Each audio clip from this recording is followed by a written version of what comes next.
Today we're going to be talking about functions and their inverses. So how do we find the inverse of a function? This is technically review. So we switch x and y, and we solve for y. Remember, f of x stands for the original, and f to the negative 1, remember that's our notation for inverse.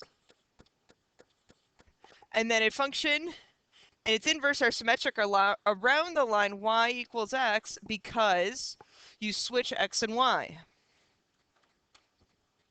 Okay, there's two things on this slide that are very important. So the horizontal line test. If any horizontal line passes through more than one point on the graph of a relation, so we're looking at the graph, the inverse is at a function. So here, the first example, we have a horizontal line. If I drag that line up and down, we have a function because I only passed through one point. Now, if I take it over here, the inverse is not a function. That doesn't tell us anything about the original.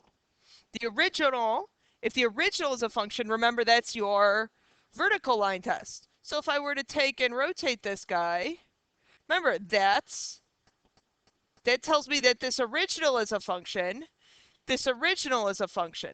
Now there's a key term that our book doesn't define, but I want you to know. When a relation and its inverses are functions, the relation is said to be 1-to-1. So for example, this first one passes the vertical line test, passes the horizontal line test, so this would be 1-to-1. 1x to 1y, 1y to 1x. This second one, this passes our vertical line test, so that is a function. But then when I look at a vertical line, I'm sorry, a horizontal line, this doesn't pass our horizontal line test, so the inverse is not a function. So this is not 1-to-1. And I would know that definition of 1-to-1. In a 1-to-1 function, each y value is paired with exactly 1.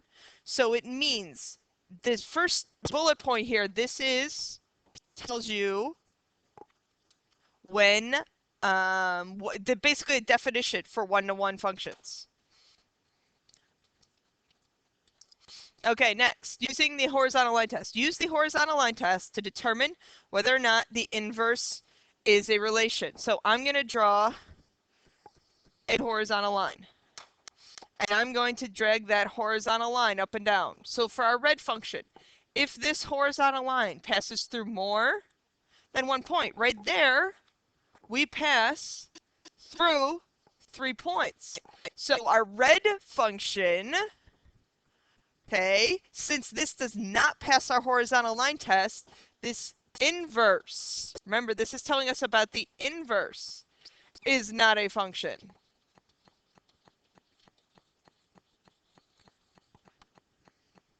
Now let's look at the blue function. Again, dragging this line. As long as I pass through any one point for a horizontal line, yes, that only passes through one point. So the blue one, the inverse is a function.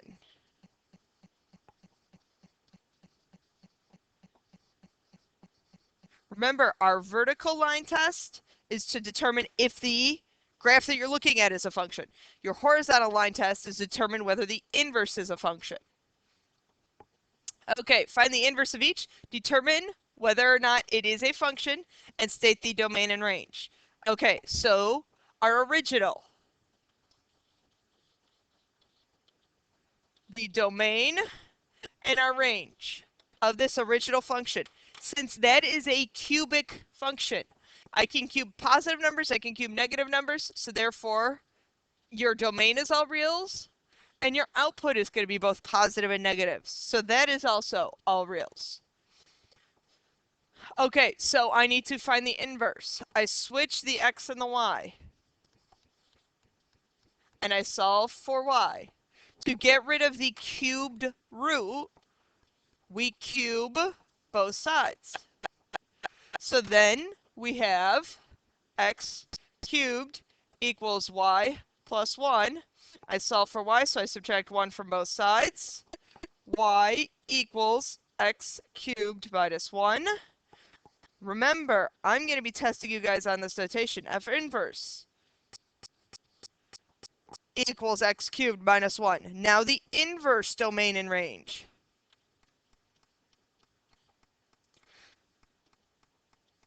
Now, because your x's and y's switch, the range of the original becomes the domain of the inverse.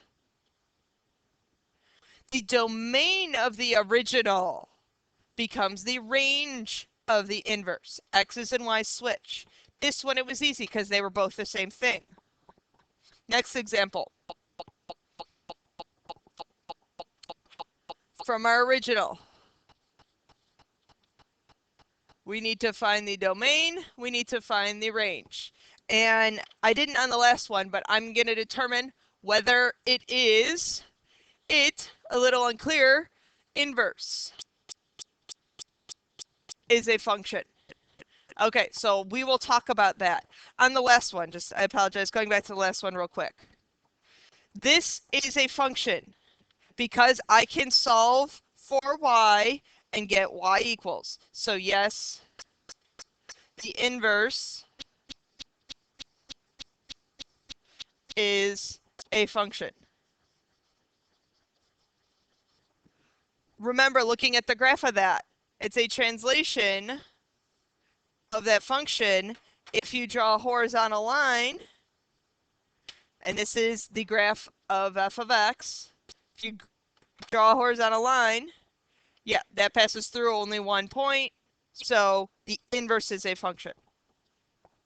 Okay, so f of x equals x squared minus 9. Our domain, I can plug in positives, I can plug in negatives, so it's all real numbers. Now let's look at a quick sketch of what that graph looks like. This graph is shifted down 9 units, and it's a parabola. So when you look at that, your range, the smallest it goes to is -9, and is everything above that. So y is greater than or equal to -9. Now, is the inverse a function? Inverse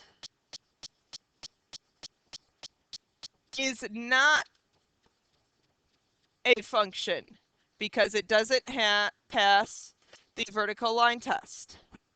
I'm sorry, the horizontal line test. This does not pass the horizontal line test. Look at the horizontal line of the x-axis that you have in there. Doesn't pass through, passes through 2 points. Okay, let's find our inverse. X equals y squared minus 9. Add 9 to both sides. Now, when I square root something, we have to do plus and minus. So really what that is that is two equations. Y equals the square root of x plus 9, or y equals the negative square root of x plus 9. That's another reason you could tell that this is not a function, that they're inverse. I have two functions there. But let's talk about our domain and range.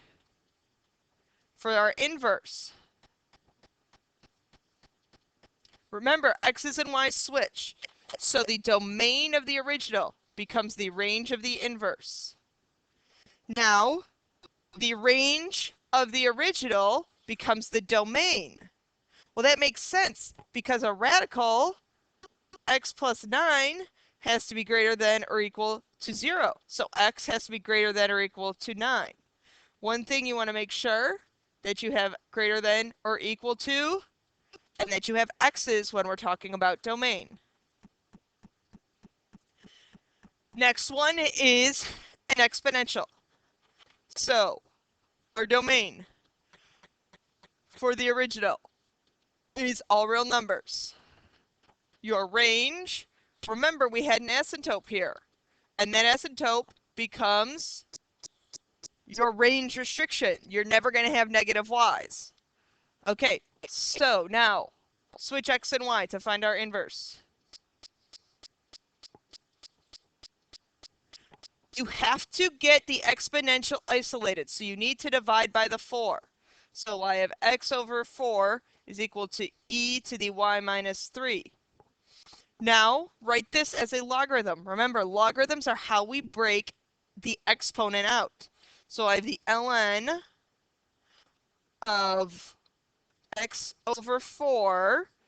The logarithm base e is ln of x over 4 is equal to y minus 3. We add 3 to both sides. Ln of x over 4 plus 3 is equal to our inverse. Now I need to find the domain and range of the inverse. Domain and range. Now, the domain of the original becomes the range because x's and y's switch. The range of the original becomes the domain of the inverse. Make sure you put x equals greater than 0. Remember, that's our asymptote. And yes, the inverse is a function.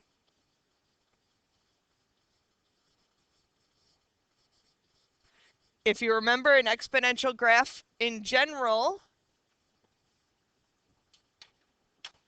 looks something like that, which is always going to pass our horizontal line test. Okay, determining whether or not functions are inverses. So functions are inverses if the composition of the function both ways equals x. If you simplify and you get one way doesn't equal x, then you don't have to do the other way. But you have to use compositions. This is a test. And a lot of students don't like to use compositions, but this is the test to determine. So first, let us do f of g of x. So that means in our function f of x, we're going to plug in 1/3 x plus 1. We're going to plug this function in everywhere you see an x in f of x. So f of x is 3x minus 1. What is your x? Your x is 1/3 x plus 1. Distribute the 3 through. I get x. Distribute the 3 through. Plus 3 minus 1. That doesn't simplify to x. It simplifies to x plus 2. So these are not inverses of each other. I didn't get to simplify to x. And notice how it says here, I determined by composition.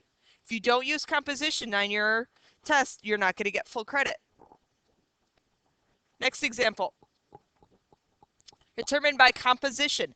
Again, let me highlight. If you do not use composition on the test, you're not going to receive any credit. So we have f of x, we have g of x. So we're going to do f of g of x. Okay, so that is f. G of x is the entire function of 1 over x plus 1. So in f of x, I'm going to do 1 over x minus 1. Well, the x now is this whole function inside there, 1 over x plus 1. So now we simplify.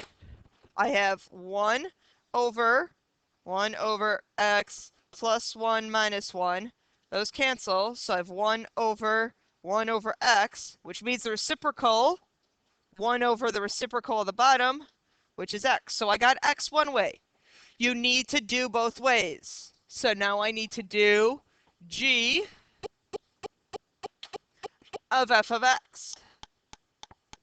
So g of our crazy function f of x, which is 1 over x minus 1. Now g of x is 1 over x. X is this whole function, 1 over x minus 1. Now simplify. 1 over x minus 1, this means the reciprocal of the bottom. So that's just x minus 1 plus 1. That's going to simplify to x. So we have simplified to x in both of our compositions. So therefore, those two functions are inverses. This is how I could test you on more than one thing at a time. Okay, there are your lesson questions. Those are more of writing sentence answers, so please make sure those are submitted on time for me.